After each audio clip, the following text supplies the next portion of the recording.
আসসালামু আলাইকুম, আশা করি সবাই ভালো আছেন। আজকে আবার এসে পড়ছি নতুন একটা ভিডিও নিয়ে। আজকে রান্না করাম এই যে মুরগি। এই জায়গায় কিন্তু আমি 2 কেজি ওজনের একটা মুরগি নিয়ে এনেছি। তো মুরগির যেই পাকগুলো আছে ওগুলো পরিষ্কার করে একবারে ছেঁকে নিছি আগুন দিয়া।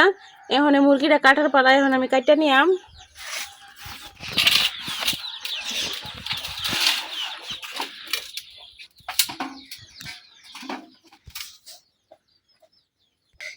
মুরগিটা কাটা হয়ে গেছে, এখন আমি পরিষ্কার করে ধুয়ে নিয়াম।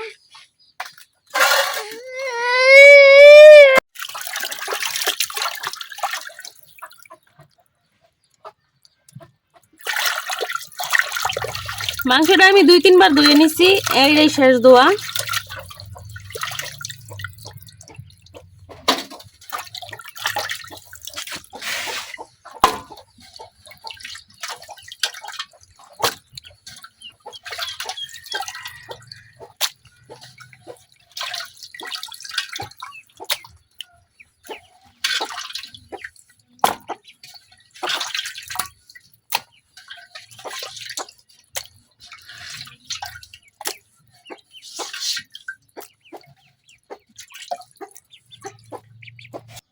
আজকে মুরগির মাংসটা রান্না করা হইতেছে কা নতুন আলু দিয়া। এই যে নতুন আলু কিন্তু আমি সিদ্ধ করে সিলে বাইঙ্গা নিছি অল্প অল্প করে।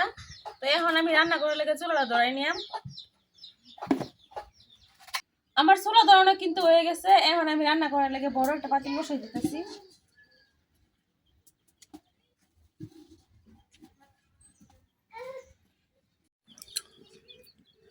পাতিলটা গরম হয়ে গেছে, এখন আমি দিয়ে দিতেছি সয়াবিন তেল।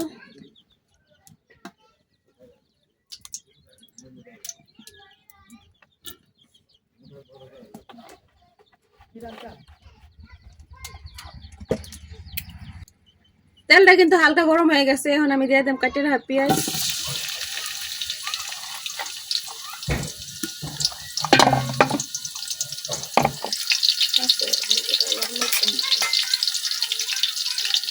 এখন দিয়ে দিচ্ছি কিছু তেজপাতা জিরা।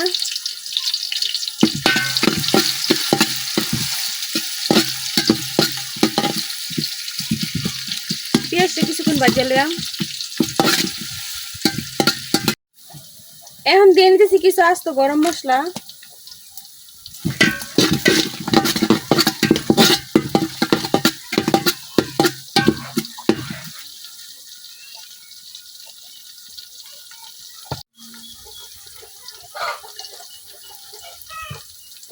এখন দিয়ে নিতেছি বাইটে রাখা আদা রসুন।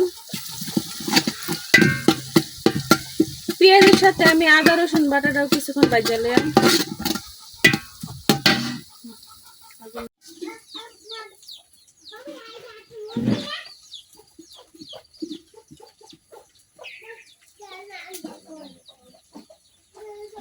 আদা রসুন পেঁয়াজ সবকিছু ভালো হয়ে গেছে, এখন আমি দিয়ে দিলাম পরিমাণ মতো পানি।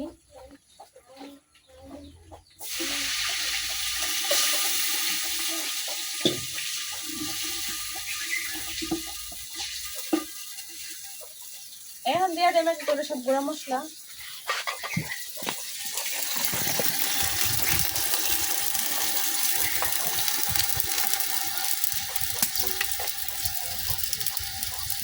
হলুদ,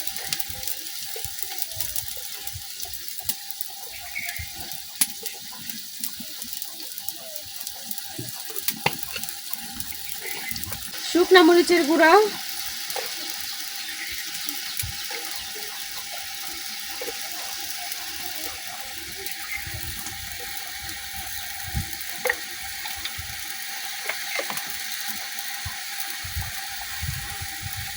ধনিয়া,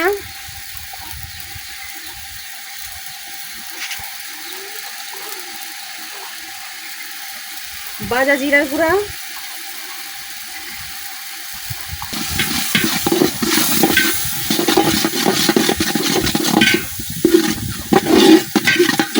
এখন মশলাটা কিছুক্ষণ কষাই নেন।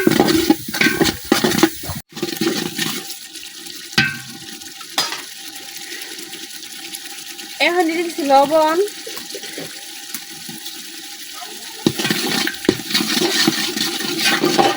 মশলাটা কিন্তু কষানো হয়ে গেছে, এখন দিয়ে দেব আমি মাংসগুলো।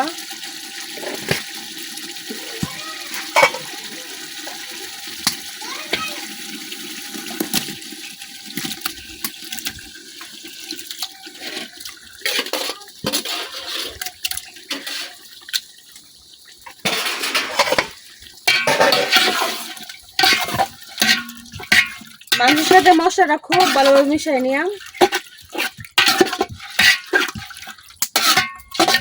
মশলাটা মিশানো হয়ে গেছে, এখন ডাইকা কিছুক্ষণ কষাই নিলাম।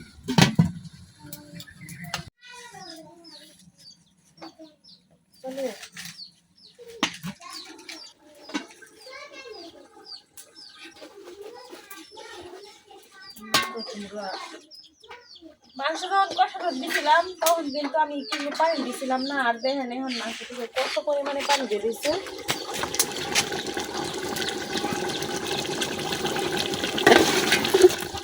এই পানি দিয়ে কিন্তু মাংস কষানো হয়ে যাইব। এখন আমি দিয়ে দেব সিদ্ধ করে রাখা আলুগুলো।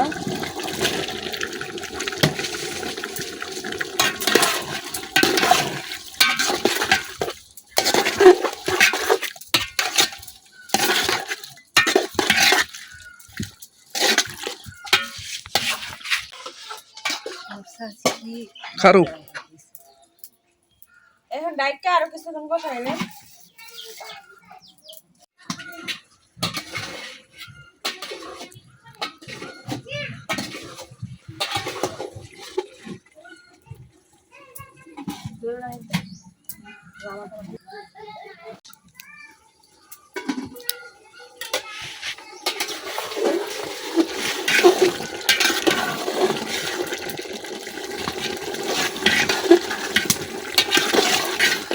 মাংস আর আলু খুব সুন্দরভাবে কষানো হয়ে গেছে। এখন আমি দিয়ে দেব পরিমাণ মতো জল।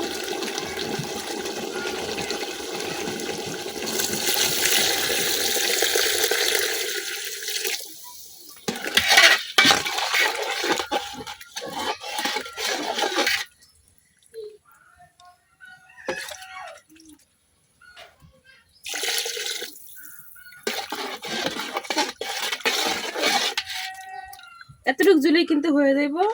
এখন আমি ডাইকা কিছুক্ষণ রান্না করে নেন।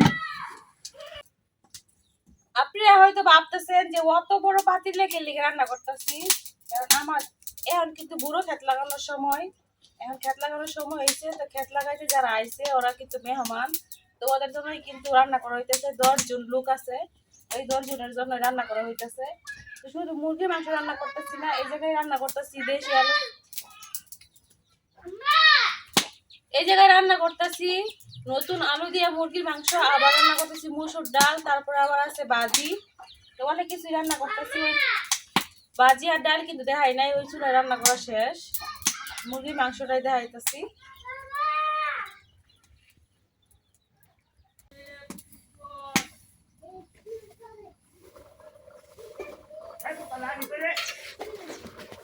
তরকারির মধ্যে একবারে জোরে বলক এসে পড়ছে। আর কিছুক্ষণ জাল করে নিলে কিন্তু একবারে আমার তরকারি হয়ে যাইব, কারণ এই তরকারিটা ঝুল ঝুল রাখবো আমি একটু।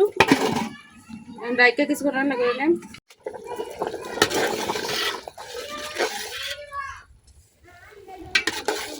তরকারিটা কিন্তু আমি অনেকক্ষণ জাল করে নিছি। এই পর্বে কিন্তু তরকারিটা একেবারে হয়ে গেছে। এখন আমি নামাই নেম।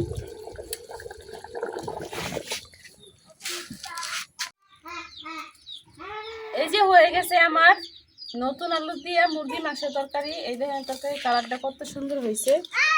ওই জায়গায় কিন্তু অনেক তরকারি, এই জন্য আমি অল্প বাড়িতে নিয়ে নিয়েছি দেখানোর জন্য।